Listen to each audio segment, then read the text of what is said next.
Un petit avertissement pour les francophones du monde entier. Dans certains pays, ce nombre-là se dit 70, mais dans d'autres pays, on le dit 70. Alors dans une des vidéos précédentes, on avait déjà vu qu'on pouvait classer les triangles en regardant les longueurs de leurs côtés. Alors par exemple, on avait vu que si on avait un triangle dont les trois côtés avaient des mesures différentes, donc je vais en dessiner un comme ça, avec trois côtés de mesures différentes. Voilà, par exemple ça. Donc là, en supposant que tous les côtés ont une mesure différente, eh bien on avait dit que ce type de triangle s'appelait un triangle scalène. Scalène. Un triangle scalène, c'est un triangle dans lequel tous les côtés ont une mesure différente. Alors on avait vu un autre cas aussi, c'était le cas où on avait par exemple deux côtés de même longueur. Donc voilà, je vais dessiner un triangle comme ça, avec un troisième côté ici. Et là, on va supposer que ce côté-ci et ce côté-ci ont la même longueur. C'est ce que j'indique avec ce petit codage là. Donc là, on a deux côtés de même longueur, ce qui veut dire que le triangle, ce qu'on avait dit, c'était que ce type de triangle avec deux côtés de même longueur était un triangle, on appelait ça un triangle isocèle. Voilà. Et puis on avait vu un troisième cas de triangle, c'était le cas où les trois côtés avaient la même longueur. Donc je vais en dessiner un, comme ça. Voilà. Et donc là, on suppose que ce côté-ci et ce côté-ci ont tous la même, enfin les trois côtés ont la même longueur, ces trois côtés égaux. C'est ce que j'indique avec ces codages là sur chaque côté. Et ce qu'on avait vu, c'est que ce type de triangle, ça s'appelle un triangle équilatéral. Un triangle équilatéral. On avait vu aussi qu'un triangle équilatéral, c'était en fait un cas particulier de triangle isocèle, puisque un triangle isocèle, c'est un triangle dans lequel au moins deux côtés ont la même mesure. Là, il y en a trois, donc il y en a au moins deux. Donc un triangle équilatéral, c'est un triangle isocèle avec en fait un troisième côté de même mesure. L'inverse n'est pas vrai, c'est-à-dire qu'un triangle isocèle, si on suppose que ce côté-là n'a pas la même mesure que les deux autres, eh bien c'est pas un triangle équilatéral. C'est un triangle isocèle, mais c'est pas un triangle équilatéral. Voilà, bon, tout ça c'est de la révision. Ce qu'on va faire dans cette vidéo, c'est essayer de réfléchir à ce qui se passe, à ce qu'on peut conclure quand on ne connaît pas les longueurs des côtés, mais qu'on a simplement un certain nombre d'angles, d'angles intérieurs du triangle. Alors par exemple, on va supposer qu'on nous a donné un triangle comme ça. Voilà, on nous a donné ce triangle-là. Et on ne connaît pas les longueurs des côtés. Par contre, ce qu'on sait, c'est que cet angle-là, on connaît sa mesure, et c'est, disons, 40 degrés. Et puis on connaît aussi la mesure de cet angle-là, qui est, disons, 50 degrés. Voilà. Alors, est-ce qu'on peut, en connaissant les mesures de ces deux angles intérieurs, est-ce qu'on peut décider si ce triangle-là est scalène, isocèle ou équilatéral ? Alors, une façon de voir, c'est que, en fait, dans un triangle, quand on connaît deux angles intérieurs, quand on connaît les mesures de deux angles intérieurs, eh bien, en fait, on connaît automatiquement la mesure du troisième angle. Parce que dans un triangle, quand on fait la somme de tous les angles intérieurs, eh bien, on doit trouver 180 degrés. La somme des angles dans un triangle fait toujours 180 degrés. Donc là, la somme de ces deux angles, 40 plus 50, ça fait 90 degrés. Donc, pour aller jusqu'à 180, il faut que cet angle-là soit un angle de 90 degrés. Parce qu'à ce moment-là, on aura 40 plus 50, ça fait 90, plus 90, ça fait bien 180 degrés. Donc voilà, maintenant on connaît les trois angles, et on sait que cet angle-là, c'est un angle droit en fait, 90 degrés. Donc en fait, j'aurais très bien pu le représenter comme ça, d'ailleurs, par ce codage-là. Voilà, c'est un angle droit.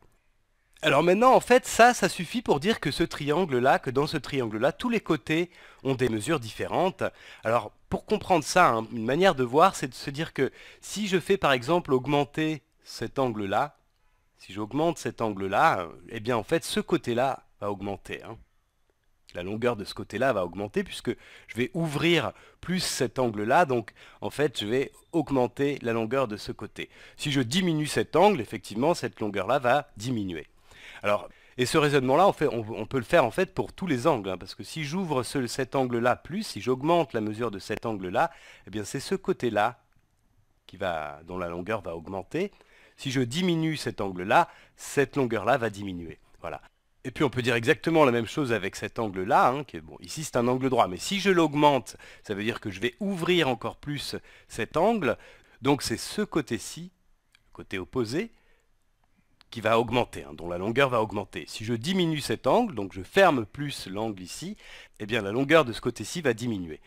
Donc voilà, là j'espère que tu arrives à comprendre que dans un triangle, si tous les angles sont différents, eh bien tous les côtés vont avoir des longueurs différentes, hein. Donc là, en se basant uniquement sur ces angles qu'on nous avait donnés, sur les deux angles qu'on nous avait donnés, on a réussi à trouver le troisième, et donc à remarquer que les trois angles avaient des mesures différentes, ce qui veut dire que les trois côtés ont des mesures différentes aussi. Donc finalement, ça, on peut dire que c'est un triangle scalène. C'est un triangle scalène parce que tous les côtés ont des mesures différentes. Voilà. Alors on va prendre d'autres exemples, un ou deux autres exemples. Alors par exemple, on va prendre un triangle, on va essayer de faire quelque chose d'intéressant. On va prendre un triangle comme ça.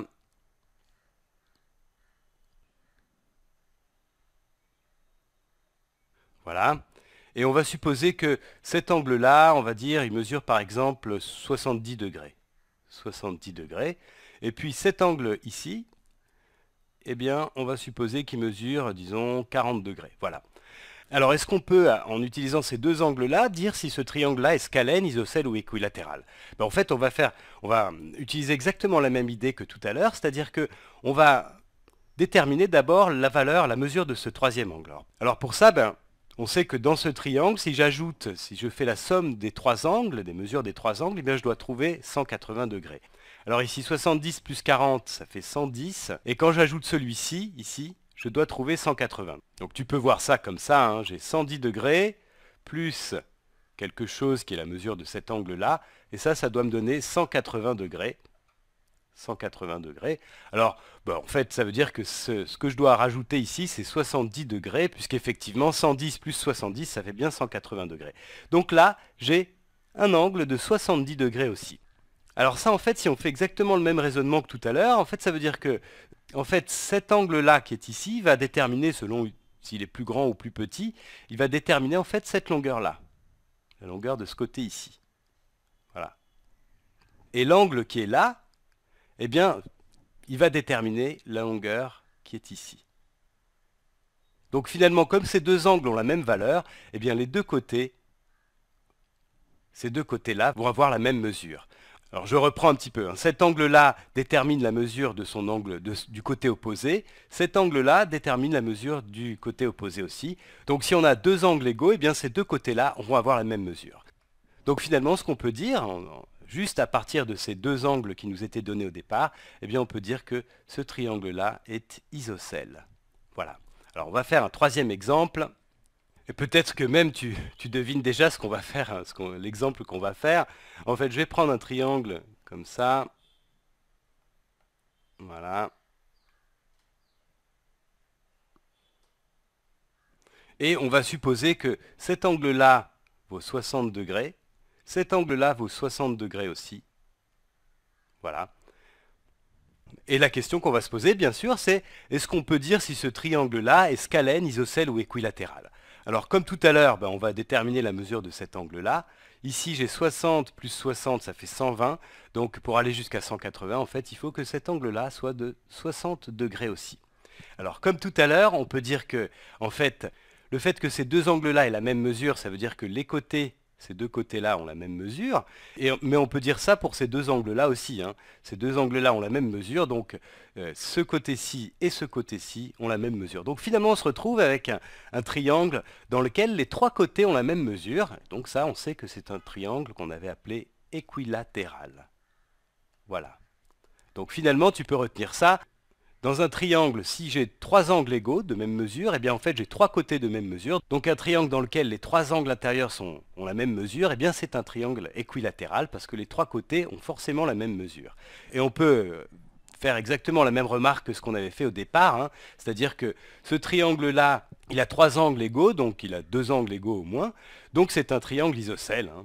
C'est un cas particulier de triangle isocèle. Il a trois angles de même mesure, donc au moins 2, et trois côtés de même mesure aussi, donc au moins 2.